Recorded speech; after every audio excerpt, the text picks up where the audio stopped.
Hey everybody, this is Steven from PopCultureMaven.com, and we're back with this week's new comic book reviews. It's going to be a long one because we got a lot of books this week, lots of books. So let's jump right in. First up, we have Future State Shazam #1 by Tim Sheridan and Eduardo Pancia. This one was actually pretty good. I enjoyed this. The best way to kind of describe it, it was kind of like a Justice League Dark story without the dark characters, but kind of a more darker tone.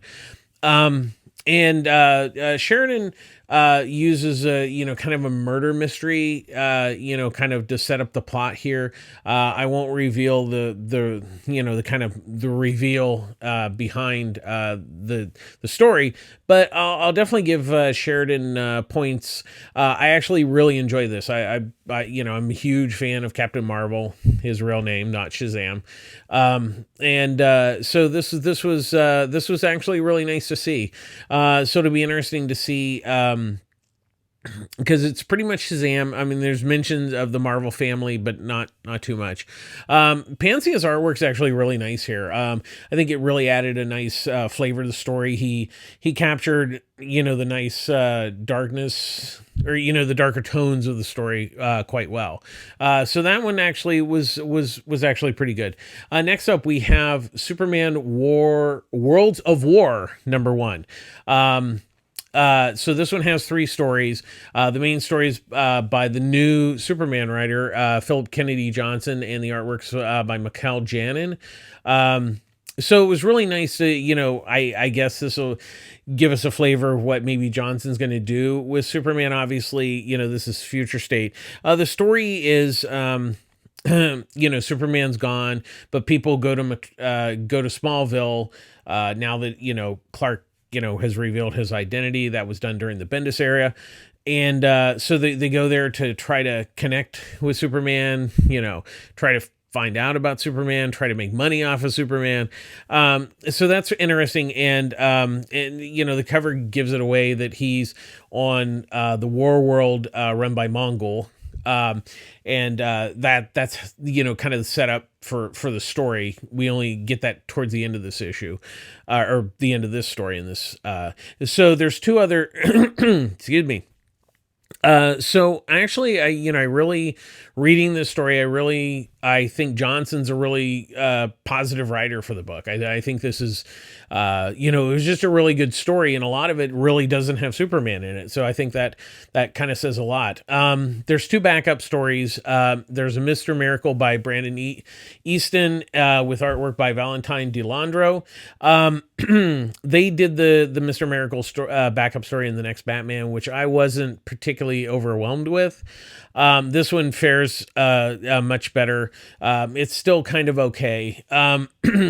It's it takes place in the war world, and it's just it kind of it's an okay story. I don't think it adds a lot to the overall story. The final one is Midnighter by Becky Cloonan and Michael W. Conrad with artwork by Gleb Melankoff. I think that one fares better. It's nice to see the Wildcat, or Wildcat universe characters back in the DC universe. It's been quite a while, and that one, it just kind of shows off Midnighter. I don't know that I don't think it's an amazing story. I think it's well done, but it does give a flavor of the Midnighter character, who I guess you could kind of say he's like the Punisher. That's kind of the best way of describing it, but it's nice to see him back. So overall, I think this one was pretty decent. I mean, obviously the Johnson Janin one, and Janin's artwork is really wonderful. So I think that is really what you're picking it up for. The other 2 are just kind of they're kind of there. Next up, we have Future State Catwoman #1, written by Ram V with artwork by Otto Schmidt. this one was really a nice surprise. I mean, I like Catwoman. I don't always think that she necessarily needs her own series, but this is basically what Ram V has done here. He's kind of taken kind of like the Snowpiercer, the train theory, and so Catwoman is trying to rescue the prisoners that have been taken by the magistrate. So yeah, I think it's it's a really fun story. It's it's solid, kind of thing. And there's some nice twists and turns in the story, and then you kind of find out that there's more to the rescue than what it appears on the surface. Schmidt's artwork's actually really nice. He really does a nice job of capturing the mood and everything, and it's a really good looking book. This one was definitely really a lot better than I thought it would be. Next up, we have Nightwing #1. Written by Andrew Constant with artwork by Nicholas Scott. This one's actually one of the bigger surprises because I've been a bit disappointed in the side Gotham stories. Yeah, but this one was really quite good. It's the magistrate, his it's like the martial law in Gotham. With these other books, we're kind of starting to learn what's going on, and the first story in Next Batman, we're like, okay, this is, we know this sort of police state, but like this Nightwing actually kind of fleshes out a lot of things, and it was really nice to see.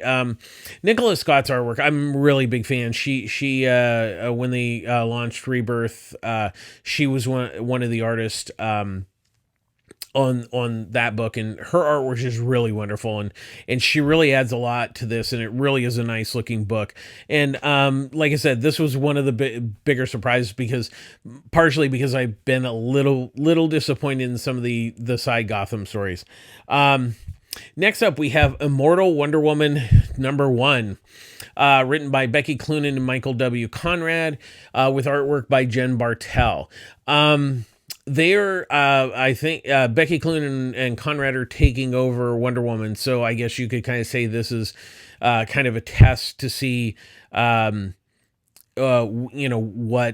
maybe what their feel of the Wonder Woman book. I actually, I like this. I'm a huge fan of Wonder Woman, and this is, I think it's one of those, I don't know that I was overwhelmed by the story, but I think it showed promise. There was this first story there's a lot of setup here, so I think it's hard to discern, but where it's what the feel of it is, right up here, because there is a lot that they're setting up.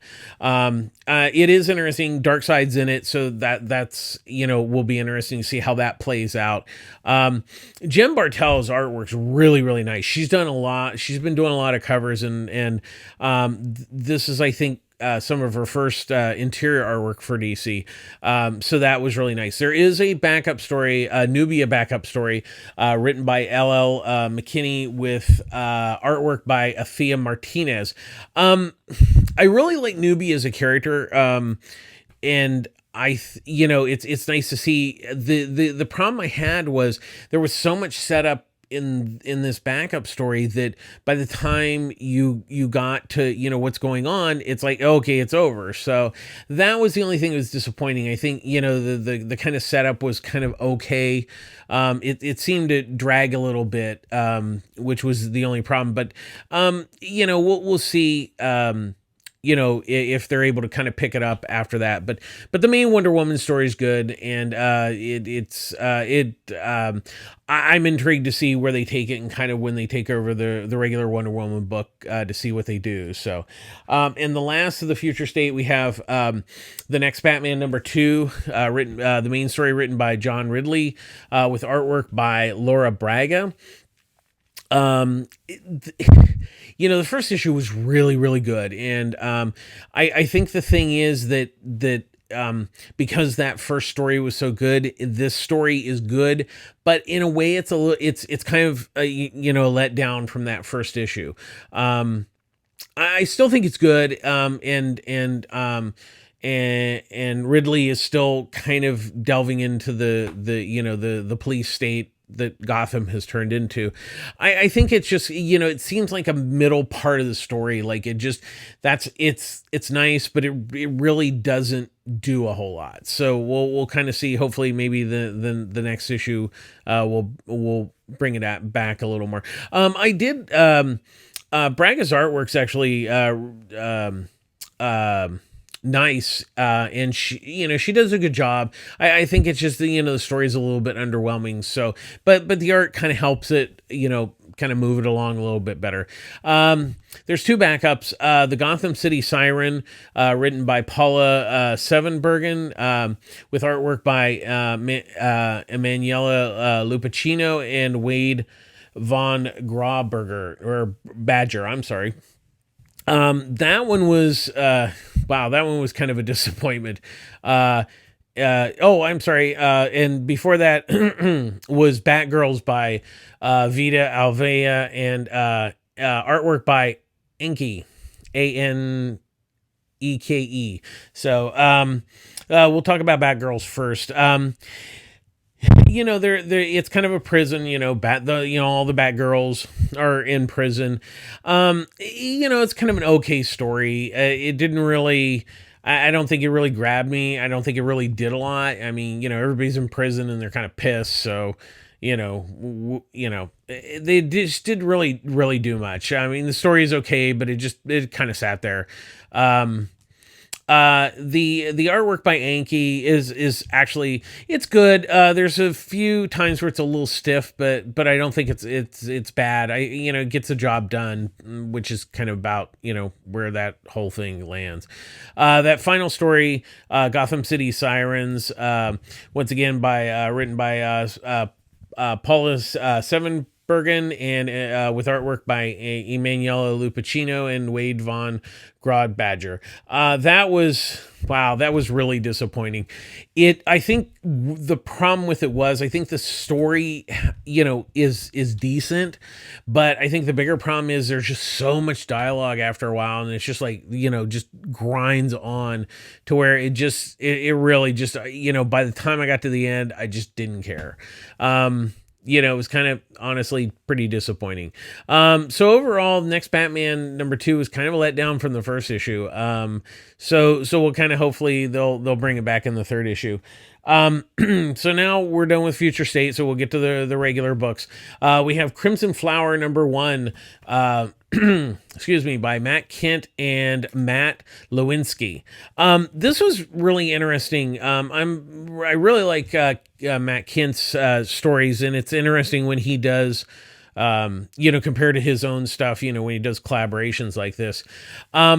It's really kind of an interesting story. It's one of those where you're kind of dropped in a bit in the middle of a story, but everything's explained, but you're kind of dropped in a little bit. So it's a murder mystery. The girl, her father was murdered, and she's been looking, now she's an adult. He was murdered when she was a child. She witnessed it. She saw the murder. So now she's looking for the killer. She finds what she believes, a little bit of a spoiler, is the killer. And she finds out that he was a hired gun, by the government, trained and everything. So that's kind of where we go. Obviously, he's not, the one who killed it, but he gets her on the lead. I will say the one interesting thing is Lewinsky's artwork is really kind of wild. It's really interesting because it's certainly, I mean, it's really nice artwork, but it's weird. Like, like his perspective is kind of skewed at times. Like, like hands might be a little bigger in the panel. It just gives it a really interesting look. It's certainly not going to be for everybody, but I actually enjoyed it. And, excuse me, I thought it actually added nicely to the story. I thought it gave it a really nice feel. That was, if you're looking for something different, that's definitely different, and I liked it. We'll kind of see where it goes. I'm pretty sure it's probably a like 4 or 5 issue miniseries, so not a big commitment on that one. So next up, we have Abbott 1973, which is a sequel to Abbott. I believe I want to say that it was at least a year ago when that, then that. First miniseries.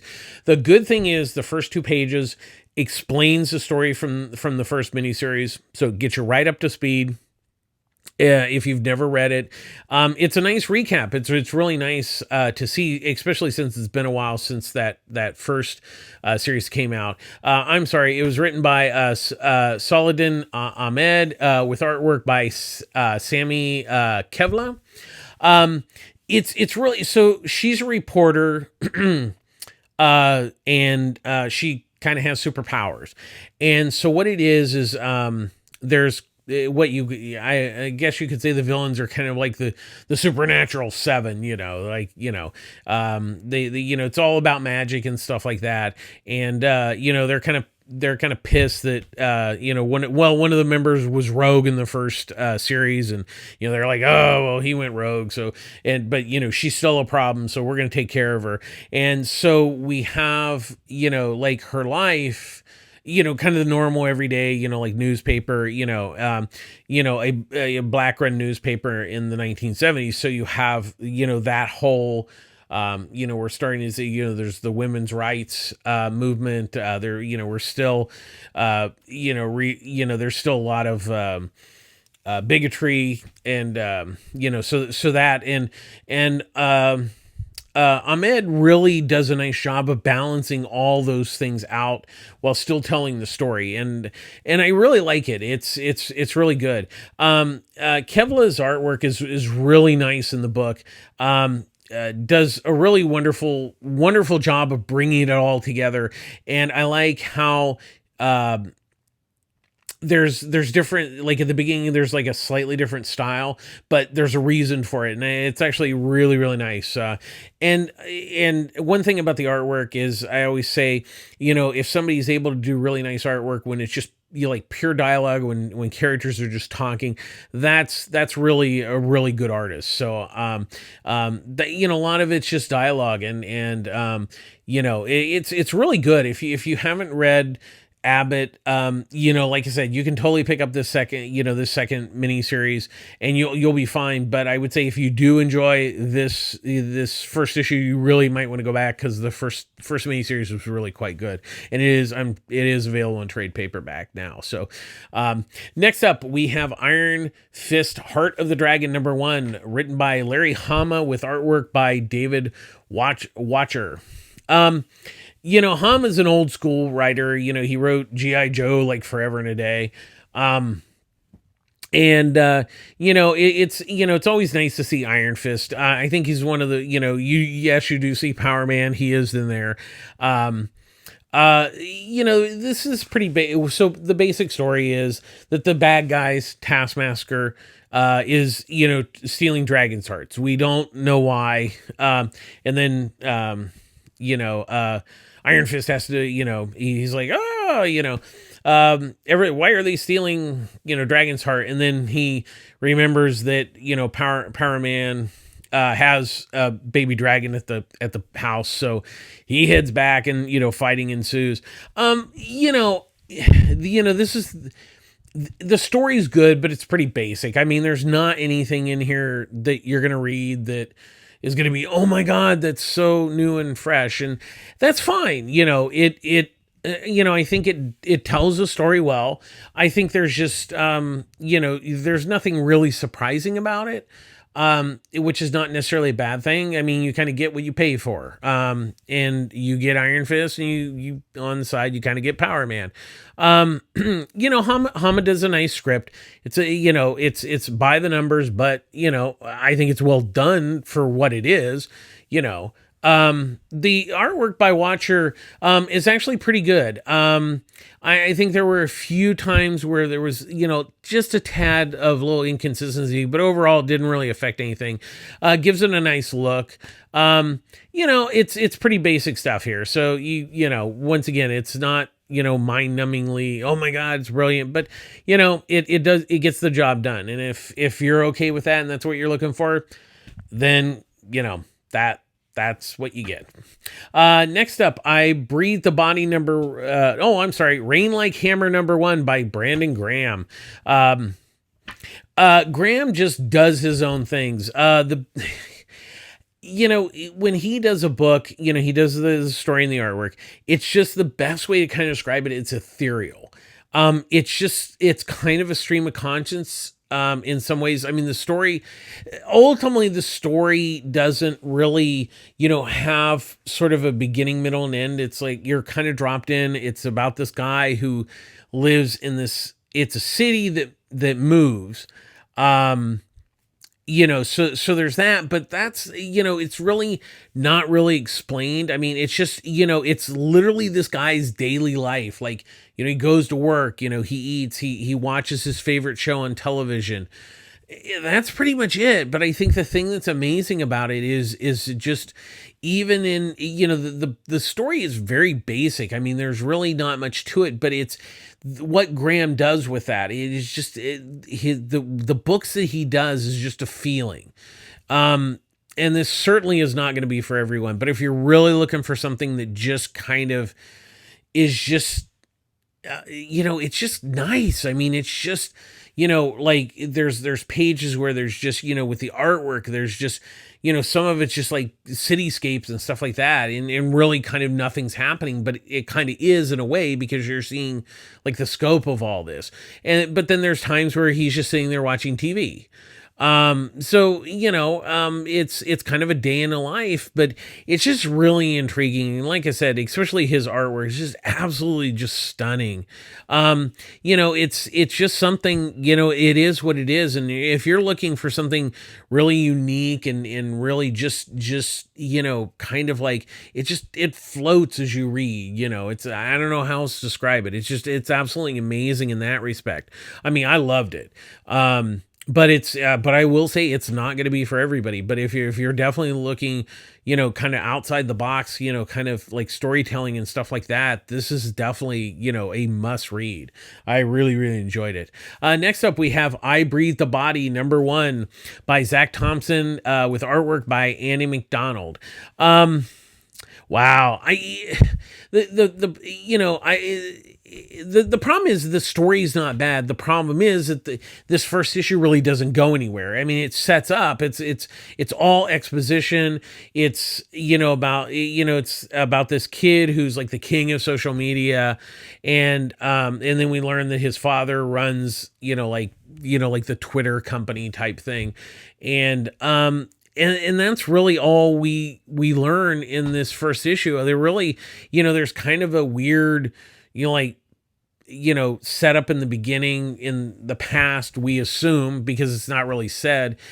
And, it's just, the problem is the story just kind of doesn't go anywhere. It's a real shame.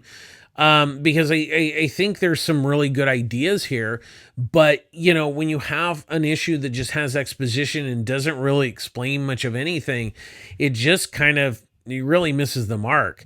Andy McDonald's artwork is really nice. It was one of the things that kind of kept the thing going, I think, visually, because it does have some really nice artwork. But unfortunately, the story is just, it's not that it's bad. It's just nothing happens, and then at the end of the first issue, you're kind of like, oh, okay, yeah, that's great.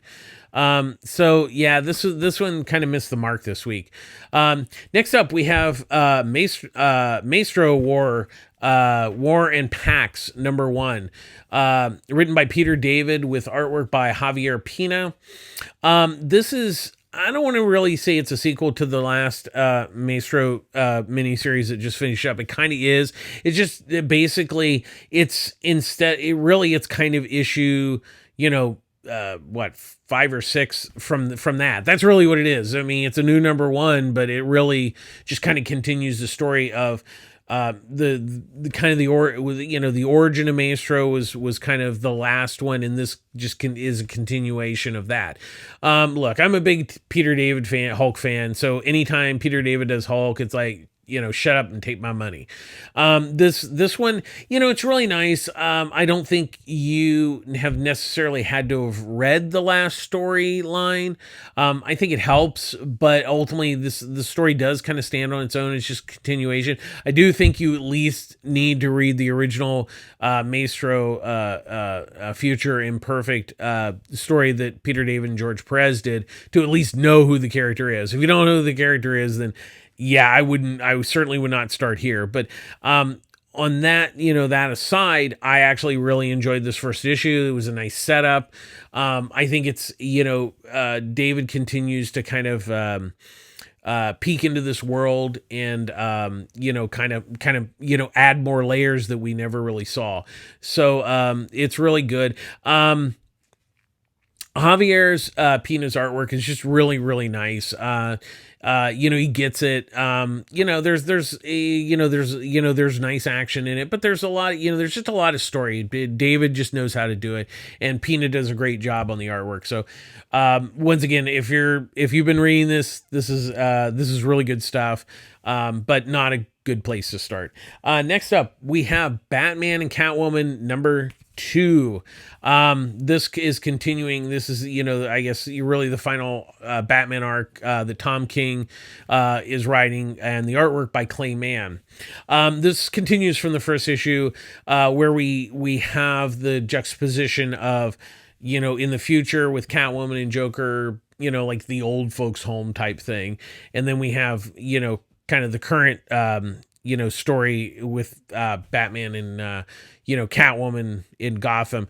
Once again, if you've been reading if you read Tom King's run, this is kind of a continuation of that story. It's post the wedding and everything. It's just good stuff. I mean, look, I really enjoyed King's run on Batman. I think this is a good story. It does stand on its own. I don't think you have to have really read any of that. You just need to know that they were almost married. I think that's really the only thing you need to know. And we do see, I think the really thing I'm really surprised about is he's using Phantasm from the Mask of the Phantasm Batman animated movie. So we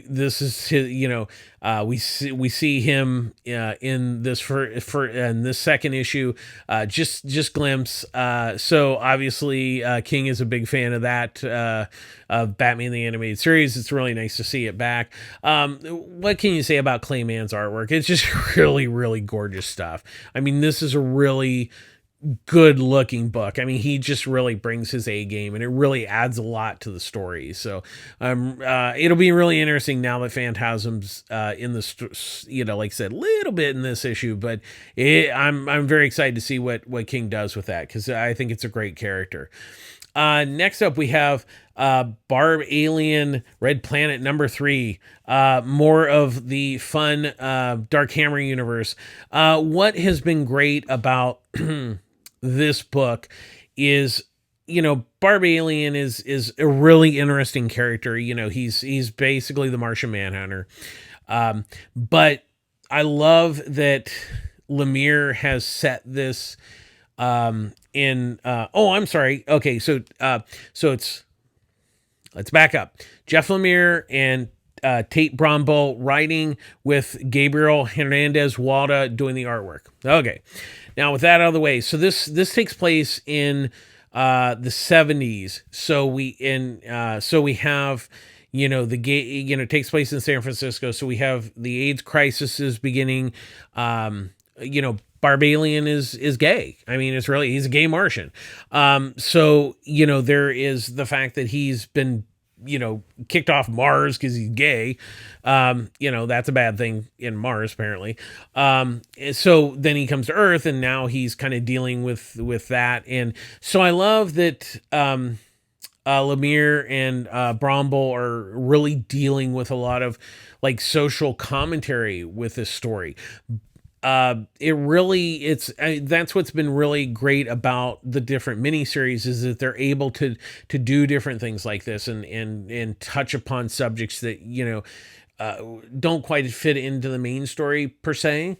That's Barbalien, him being gay is not anything new. I think just this has really just been a really good story. About Barbalien himself, but also with the social commentary on it. Walto's artwork is really, really nice here. He does a really good job, and he adds like and the great thing visually, it feels like a 70s film. It kind of has that grit and feel to it. So, like I said, if you're not reading any of the Black Hammer books, I cannot recommend them enough. They're just absolutely amazing. It's a wonderful universe that Lemire has created with lots of other creators. And this has just been a wonderful miniseries. So I'm very excited to see how they wrap it all up. So that's a really high recommendation. I just love just go buy Black Hammer books. Just buy them. They're really damn good. And finally we have Rorschach, number 4 by Tom King and George Fornes.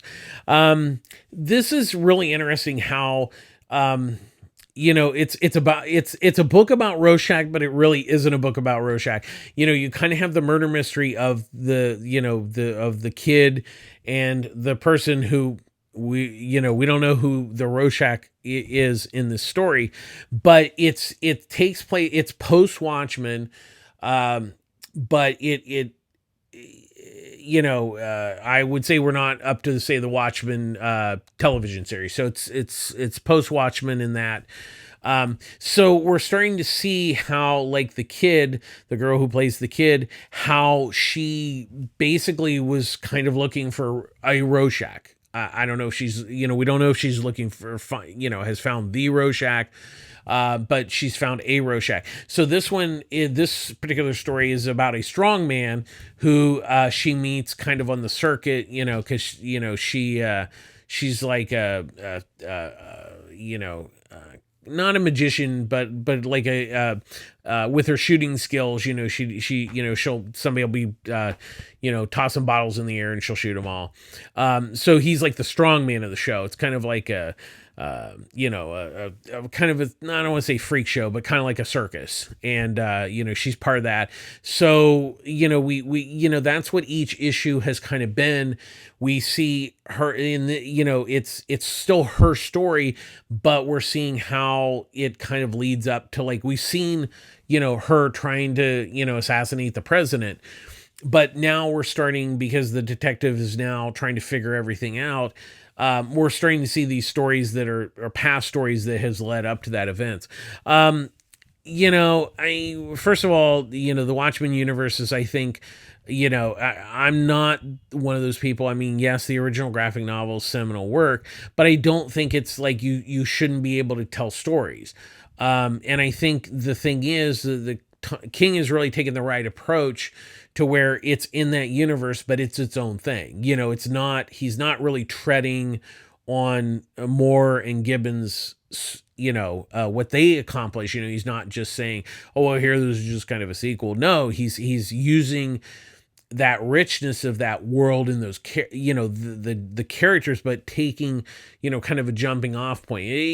Like I said, it's, if you read his Mr. Miracle, a lot of it's the same way, where he takes the characters and really, fits them into their universe and has all the, stuff that goes with it. This issue we do actually, kind of see there's kind of like a post Watchmen thing. And once again, it does not negate anything. And King is, not really saying, really putting his spin on that story. He's just using the elements that were set up to kind of, bounce onto this. This has been really good stuff, and we're only at the fourth issue. I mean, this is one of those books that just like every issue has such a richness and depth with like the story and the characters that they're presented. Fornes's artwork is just really wonderful. He really does. He's just been doing a bang up job on the artwork, and I think it's what is interesting. I mean, it's in the story, but the way he visually captures the strongman, but yet there's so much, he's a gentle giant, and how he kind of gets mixed up with the kid is just really interesting, and it's a wonderful story. It really was just a wonderful like issue. I mean, it continues the story, and it's just, but it's also its own story at the same time within the bigger picture, and that's what, each issue's kind of been like that, where he's learning all, the detectives, uncovering all this stuff. So that's going to do it for this week. It's a real big week. Sorry, a little long-winded here. So once again, I get my books at Pulp Fiction Comics in Long Beach, California. The store's Ryan runs the store with Annie.